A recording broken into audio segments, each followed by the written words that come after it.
If you watch the channel, you'll know that I put a lot of value on brining meat. I think anytime that you can add salinity or saltiness to the center of the meat and retain moisture, it's only ever going to be a good thing. I also like that you can really dial in the right amount of salt as well. And you can work that out by the weight of the meat itself or the amount of water that you're using if you're doing a wet brine. But one thing I've never brined is a rack of ribs. And I don't necessarily think that you need to brine a rack of ribs. They're not that thick and they're pretty easy to season. They're also kind of easy to under season or over season. So I've got a rack of ribs to cook and I wanted to see what would happen if I was to brine it like I would brine a turkey breast and see how much better, if at all better, they come out. So I've got a rack of ribs here and a food safe container. And I'm gonna do this all in this box so I don't have to fully scrub down my block, which might be a little bit awkward. I can't avoid it. I really didn't want to have to do this, but these need a little bit of trimming, a little bit tidying up. And basically this false cap here, where we've got meat, a layer of fat, and then the rib meat underneath, ideally needs to come off. You don't have to take it off. I like to take it off. What will happen is that fat will render and this meat that sits on top will bark up nicely, but possibly peel up. And when I come to separate the ribs at the end, almost certainly will just slide off on me and it won't look good. All of this will go into my sausage pile. I don't like all this stuff hanging off. So I think that's now looking okay. So back to our brine. I'm gonna get a set of scales, fill this up probably about halfway with cold water. And the weight of that water is 4,892 grams. Now I just need to work out what 5% of that total water weight is in salt. And that is 245 grams-ish. Bring it back in our water, add in our salt to make our brine, get that dissolved.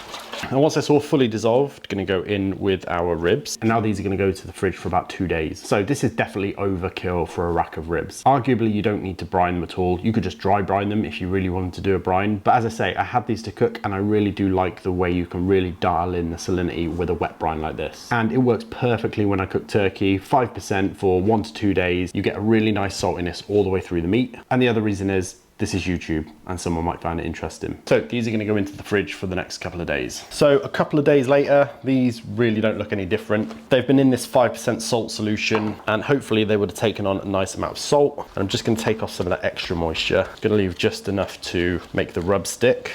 And I don't know why these look so haggard. And I know some of you are going to be thinking, why didn't I take the membrane off? The membrane is going to stop the salt from getting in. The first reason is I don't like taking the membrane off. And secondly, there's not going to be any issues with salt getting into this meat under here because these are so thin. They've been in the fridge for 2 days. Plenty of time for salt to get in through the sides and through the top. No need to make sure the salt can get in through the bottom. So in terms of seasoning, we're going to keep it really, really simple as usual. I like a salt and pepper rib. And as usual, this is just the Kirkland brand from Costco black pepper.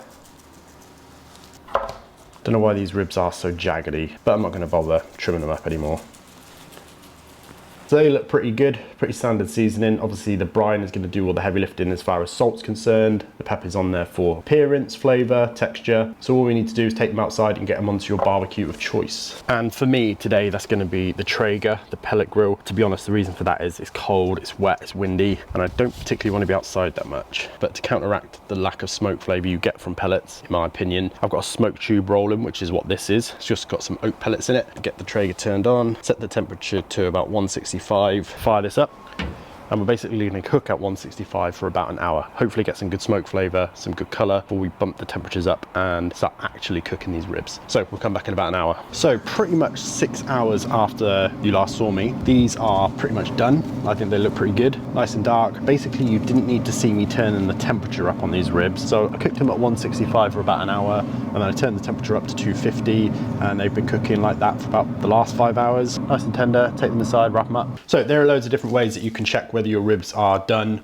You could check them with an instant read thermometer. Basically, if you can push your finger between the bones, they're pretty much done. So this is the point that you could add sauce, simple syrup, anything you like. I really just want to taste these as salt and pepper ribs. So I'm gonna go meat side down.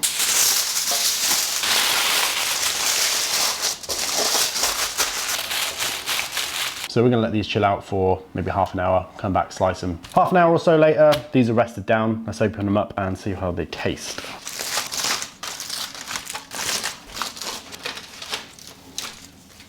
Well, they definitely look nice. Yeah, really nice colour to them, nice crispy membrane there. I'm gonna go for these middle ribs.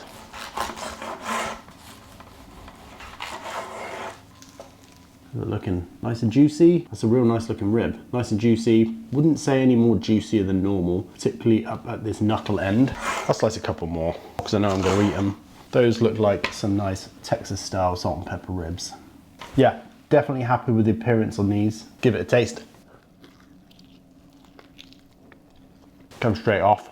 That's a really good rib. Clean bone. So firstly, they were a really well cooked rack of ribs. Perfect bite on them, good texture, sliced nice and cleanly, so no feathering or anything like that. And you can just bite the meat super easy off the bone. In terms of the flavor, as expected, they're perfectly salted all the way through. Ribs aren't that thick anyway, so it's not like you have a lot of unseasoned meat to deal with in a rack of ribs, but it is nice to be able to bite through and literally taste salt all the way to the very center, all the way through. They're actually really, really good. Yeah, they just taste like a perfectly seasoned rack of ribs. I feel like if I was to ever do competition barbecue, which I probably never will, and I wanted to nail the salinity absolutely perfect, 5%, 1 to 2 days is gonna get you a very, very well seasoned rib. Yeah, really, really good. Good smoke flavor. Even with the pellet tube, they're not that heavy on the smoke, although I am using oak pellets. So yeah, if you ever want a perfectly seasoned rack of ribs, definitely give the brine a go. Would I do this again? I think if I was at home and I had a rack of ribs in the fridge, and it was the day before or 2 days before, and I was sat around with kind of nothing to do and some fridge space, and I just wanted to get into doing something barbecue related, which I often do. Sometimes I just want to do something. I would probably do this. Would I go out of my way to do it and add it as an additional step to my barbecue process? Probably not, but it's definitely fun to do. Definitely do this again. The membrane side of salt and pepper ribs always remind me of Kreitz Market or Smitty's. Kind of yellowy, not much seasoning on there other than the pepper. Well, not much seasoning that you can see. Might add a little bit of sauce. Try some Goldie sauce on there.